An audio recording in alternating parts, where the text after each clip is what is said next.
And I would... You're watching Al Jazeera. We're bringing you some breaking news that's coming out of the United States. These are lines that are coming from the Reuters news agency.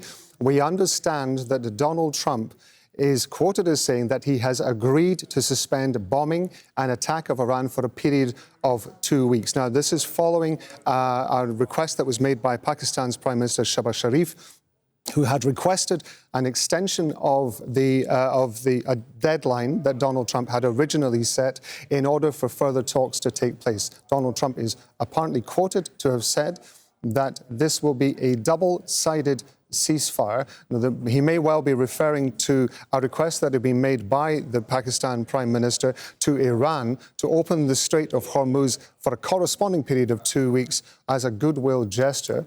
The other lines that we're getting through Reuters saying, we have received a 10-point proposal from Iran. We believe it is a workable basis on which to negotiate. Almost all of the various points of the past contention have been agreed to between the United States and Iran. He then goes on to say, we are very far along with a definitive agreement concerning a long-term peace with Iran. I want to go to Osama bin Javid, who's our correspondent, who's joining us here in the studio.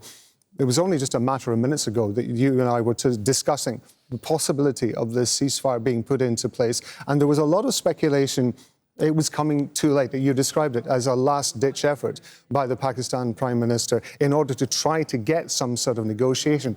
It does seem as though, if these lines are to be believed, that it has had a positive response from Donald Trump. Well, it does indeed. And I think that is going to be a big sigh of relief collectively from the region and beyond, because the alternative was so horrific. As you've seen Donald Trump time and again talk to his social media base and take the rhetoric to a notch where everybody would essentially, there was the level of anxiety around the region was extraordinary in the last few hours. And Donald Trump was the only man who could defuse it, because he's the one who lit the fuse in the first place. Those words, the first post about using swear words on the opening of the Strait of Hormuz, and then saying that he's going to wipe out an entire civilization, just gives you an idea of how much was at stake. So this is, and again, you have to now acknowledge the role relentlessly that was played by the mediators, because